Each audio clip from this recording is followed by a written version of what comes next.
This is Ag Matters PM from the Iowa Agribusiness Radio Network, brought to you by the Iowa Soybean Association, your daily recap of the information that affects Iowa's farmers, producers, and consumers, right here in the heart of the heartland. With reports from our award-winning broadcast team of Dustin Hoffman, Riley Smith, and Mark Magnuson. Now, from the IARN studios in Des Moines, here's Riley Smith. Good day and welcome to Ag Matters PM, the new and improved Ag Matters PM from the Iowa Agribusiness Radio Network. I'm Riley Smith. Today is Wednesday, January 17th of 2024. So glad you could join us for today's show. In today's episode, I run down some of the latest news headlines, including a donation to the Food Bank of Iowa, as well as the new CEO of Indigo Agriculture. But first, let's run down those ag markets. It's time now for the Ag Matters PM Closing Market Summary, your source for market analysis and settlement prices from the day's trade in Chicago, courtesy of the folks at agmarket.net. At the end of another trading day in the ag marketplace, we're here with Kaden Sweeney of agmarket.net. First off, Kaden, how have those grain markets looked today? Yeah, we just are unfortunately continuing the trend that we've been on, seeing market lower and lower and lower. Yesterday, bean market tried to rally and wound up failing today. Corn market tried to rally. We were up 4.5 cents early in the session, about 9 o'clock. Going to close corn market down about a penny today. Meanwhile, beans taking it on the chin, basically giving back everything they've gained since right after the report on Friday, going to be down 20 or so with that 1205 level, testing that report day low. So certainly not a market you wanted to see today. Even though I feel like could be time for some good news, we're not there yet.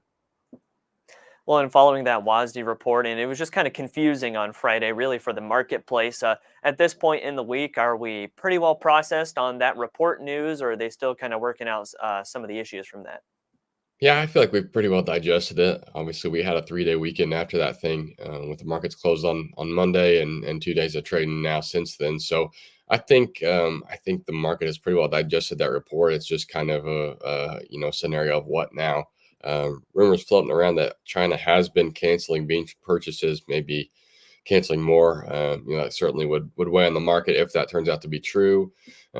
Obviously, we still got an eye on Brazil and their weather continuing to be a little bit better than it was a couple months ago. But once the funds get a position going like this, it's hard for them to get off the gas. Trend is your friend, and that's the way they've been continuing to play this thing until the market or other new news has given them a reason to not be. Right, and that Brazil situation a little interesting right now because a lot of the farmers kind of disagreed with the numbers from the USDA and even CONAB, and they had their estimates a bit lower. Some of those farmers are saying it's even almost a bad crop down there. Now, if we do see that, and that crop is a little more towards the bad side, how much of an impact will we see that? Obviously a big one, but just how much of an impact will we see on the U.S. markets? Well, that's certainly $1 million question and a great one. We got March contract today trading 1205. In my opinion, it's probably gone too far to the downside. Like I said, sellers have really been stepping on the throat of this thing. I think we've probably swung too low. So I think a natural correction, even if we stay at that 150 million metric ton crop, is warranted. But to talk about what you're referencing, if they are even like a 130 like they think they are, I think you'll see a dollar come back into this market pretty quickly, especially if they have trouble getting harvested. Obviously, they were so dry, the rain when it came back in was a good thing. But if rain continues, they're not willing or able to get it harvested. Obviously, that's an issue as well. So, like I said, if you get the market interested in some pretty major, either a poor crop or unable to harvest it, I think you can hang another dollar back on this thing pretty quickly, maybe even then some, depending on how poor the crop actually is and then getting that second crop planted. And then looking at the livestock side of things, what did we see in that marketplace today? Yeah, kind of continuing on what we saw last week, cattle market continuing to march stronger marginally. We like to see that continuing a nice steady incline and uptrend. They continue to do that.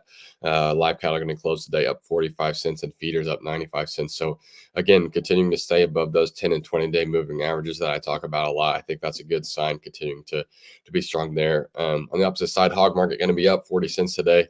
We have still failed to get through that 100-day moving average that I talked about last week as resistance. I think that will continue to be strong there, and that $79 to $80 area. Going off the April contract, we're just under 78 now. So again, I think you're going to need something pretty strong to get through that $80 area on April hogs. But cattle side, I continue to like going forward. Well, and especially considering the complications that producers could be facing from the colder weather, whether that comes from extra inputs or just not as many gains, margins are probably looking a lot tighter as well, right? Yeah, certainly, this cold snap has certainly helped the livestock market across the board, especially on the cattle side. As we know, cattle sold off majorly there for almost 2 months straight, continuing to rebound off there. And so this cold snap, given that the technical buying, even the fundamental reason to buy as well. So I think you have to feel decent about that going forward. I think at least for us here, the weather's improving here over the next week to 10 days. So, you could see a bit of weather premium come out of that cattle market. But even so, I still think if you can maintain those 10 and 20-day moving averages as support, I think you feel good about it going forward. Lots of great information today, Kaden. For those of our listeners who'd like to get in touch and learn more from the folks at agmarket.net, how can they do that? Yeah, just go to our website, agmarket.net, and you can reach anyone from our team there, myself included. It's pretty interesting this time of year, especially as the market that we've seen just continuing to sell off, guys getting pretty interested in calculating break evens and whatnot. So we can certainly help with that. Just go to our website and you can reach anyone from there. Great talking with you as always, Kaden, and we look forward to hearing more great analysis from you again soon. Hey, thanks, Riley. I appreciate it. Thanks again to Kaden Sweeney of agmarket.net for joining us today and providing us with some great market analysis. We'll take a look at how those numbers close. That's under the Market tab at iowaagnet.com. March corn down 1 1/4 at 442 1/4. March soybeans down 21 1/2 at 1205 3/4. March soybean meal down 12.40 at 358.70. Soybean oil up 45 cents at 47.70. Chicago wheat up half a cent at 582 1/2. Kansas City hard red wheat down 7 1/2 at 594 even. Minneapolis spring wheat down 10 1/2 at 680 1/4. March oats up 1 cent at 353 1/2. On the Merc, February live cattle down 2 cents at 173.10. March feeders up 95 at 229.77. February lean hogs up 67 cents at 71.45. February pork cutout up 67 as well at 85.37. And February class 3 milk down 2 cents at 15.71. And that's been a check of the markets here on Ag Matters PM. We're going to go ahead and take a quick break to hear from our sponsor, the Iowa Soybean Association and the Soy Checkoff. When we come back, I'll run down some of those Iowa Ag News headlines. This is Ag Matters PM. Iowa Soybean Association is driven to deliver for Iowa's 40,000 soybean farmers. We're proud to provide objective agronomic research, a helping hand with soil and water stewardship, and timely industry news powered by the Soybean Checkoff. Learn more at iasoybeans.com. Welcome back to Ag Matters PM from the Iowa Agribusiness Radio Network. I'm Riley Smith. In those news headlines, a donation from Mom's Meals is helping the Food Bank of Iowa fight food insecurity. 2023 shattered the records for Iowans seeking help with food, with 1 in 10 adults and 1 in 8 children facing hunger in Iowa. As a result, Mom's Meals today donated 4,000 shelf-stable meals to support the growing need within the Food Bank of Iowa's school pantry program. Mom's Meals provides fully prepared, refrigerated meals delivered direct to homes nationwide through programs to support long-term care, chronic care, and post-discharge care, as well as for individuals who are food insecure. The company's offerings include meals tailored to meet the needs of individuals of all ages and allow them to better manage chronic health conditions, including diabetes, kidney disease, and heart disease, with the goal of allowing people to lead healthier lifestyles and remain independent at home. Individuals may purchase meals directly, or they may qualify for a meal benefit through Medicare or Medicaid health insurance coverage or other adult programs. Food Bank of Iowa CEO Michelle Book expressed gratitude for the donation, saying that Mom's Meals has generated over 50,000 pounds of nutritious, prepared food to the Food Bank of Iowa over the past 5 years, half of which came in 2023. Last week, Indigo Agriculture and Flagship Pioneering announced that Dean Banks will join Flagship Pioneering as CEO partner and CEO of Indigo Ag. Banks, who previously served as president and CEO of Tyson Foods, said he's eager to increase Indigo Ag's role as a leader in the industry by utilizing science and technology to offer sustainable solutions for farmers and businesses. I am thrilled to be at Indigo. I've I've spent a career focusing on impact, but my roots come from my family having a farm. My dad grew up there. We grew tobacco until I was probably 10 or so. We always had a sustenance farm, and I just have so much respect for the hard work that everyone does. Throughout my career, going into life sciences and the Marines before that, and tech, and then ultimately leading Tyson Foods before coming to Indigo. My career is lined up in a way that once I found Indigo, everything I'd done makes sense. And I'd been looking at Tyson some of the challenges in the food supply chain, and ultimately giving farmers the tools that they need to better take care of their soil and their crops, and ultimately deliver more goods and more goods that are better for the soil and for the planet. And when I'd found Indigo, I joined the board about a year and a half ago, and I just really enjoyed getting to know the company, the team. And when the opportunity came up to run it, it was probably the only thing that was going to take me out of retirement. So I'm more than enthusiastic about the future of the company and what we can do for our farmer customers. Banks said his career has been full of opportunities, and he looks forward to overseeing Indigo Ag as they offer plenty of opportunities to the farmers that they serve. Well, some of the opportunities are things that we're just incredibly proud of, and the company was founded on biological additives to soil to help with biotic stress or drought, and those things just ultimately are products that we've made to just make farmers' lives easier and help them treat some of these challenging situations while also making their soil better. Monetarily, that also turns into the opportunity to invest in things like carbon programs and sustainable crop production that's labeled so that they can ultimately garner a premium for their crops whenever they take them to market. There's lots of ways that people are considering going at this, but with Indigo, we've spent 10 plus years investing in deep and heavy science related to understanding what's going on in the microbiome of the soil and making additives that are going to help that prosper.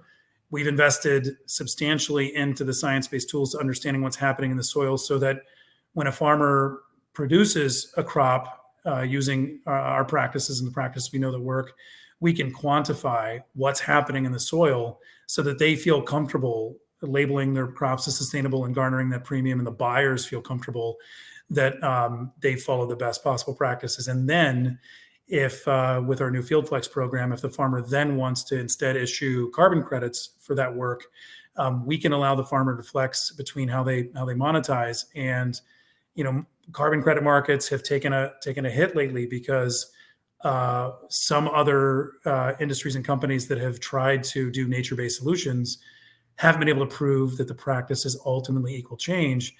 And Indigo Ag's science not only proves that, but our science is getting so much better now that we're operating at scale that we distribute a very, very sizable percentage of the profits back to the farmers when we can issue a carbon credit for our CPG partners who are wanting to offset their carbon emissions. Banks said there is a lot of scientific research that speaks to the quality of their programs as well.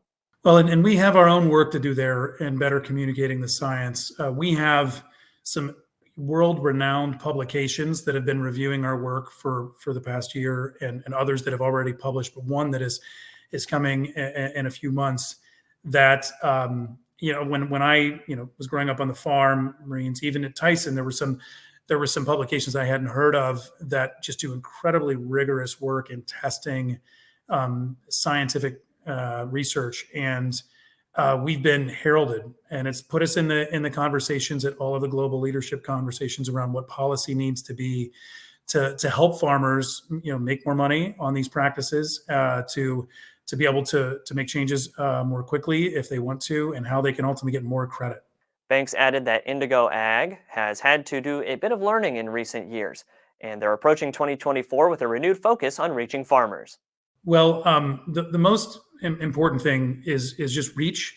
In the past, Indigo, earned a black eye for thinking they were going to step in and be disruptive to agribusiness in the industry. And from my background, especially, but also talking to the entire team, everybody now very much realizes the value that retailers and distributors and agribusiness generally and agronomists bring to the farmer. And our approach is to embrace that so that we can service more farmers more effectively and more efficiently, the way that farmers want to buy and they want to interact with our products. And so we've eaten some humble pie, and we've been really transparent and honest about that. But rest assured, you've got somebody who's coming on board now who really deeply understands that. And I will tell you that, having talked to people inside the company, the organization now deeply understands that. It's a big part of how we're going to continue to go to market in 2024. So you'll see expanded reach. We've raised a lot of money. You'll see new products coming out. We have, I think, 30 new biologicals coming out over the next 30 months, assuming we can stay on track with that. We're going to have a lot of product launches coming. You're going to see more publications from a scientific perspective, giving farmers more comfort that when they make practice changes, that they can rely on the very lucrative carbon credits that come, or the two-sided marketplace that we've established with massive CPG players who want to buy sustainable crops. So, I'm hoping that all that Indigo's been working on, for the past number of years, 2024 is the year where it shows up at the doorstep of the farmer and integrates in your workflows in ways that make you excited to work with us. Banks will also continue his role as an Indigo Ag board member, a role he has held since July of 2022. For more information, visit indigoag.com. And finally, the National Pork Producers Council submitted comments critical of the Food and Drug Administration's draft guidance on the duration of use of certain antibiotics in food animals. NPPC says the proposal would deny the ability of a veterinarian to prescribe antimicrobials appropriately, burden pharmaceutical companies, and may jeopardize antibiotic access. For 30 years, the U.S. pork industry has implemented measures, including FDA directives, for responsible antibiotic use. In the comments, the NPPC emphasized that veterinarians are responsible for deciding what antimicrobials to prescribe, when products should be used and administered, which animals to medicate, and for how long. The organization says the draft guidance interferes with the veterinarian's decision-making process by mandating a duration of use. The comments urge the FDA to work closely with drug manufacturers to provide a simple process to include duration of use to continue the availability of products and allow veterinarians to maintain their role in the decision-making process. That's all we have for news headlines today, and we will go ahead and wrap up the show after that. You can find all of our content on our website at iowaagnet.com. You can find us on social media as well at Facebook, X, LinkedIn, and TikTok. And you can find our video content as well as previous episodes of AM/PM on our YouTube channel. Don't forget as well our free Twice Daily Market podcast on Apple, Amazon, Google, Spotify, and Podbean. From the Iowa Agribusiness Radio Network studios in Des Moines, I'm Riley Smith. On behalf of Mark Magnuson, Andy Peterson, and Dustin Huffman, we thank you for watching. This has been Ag Matters PM.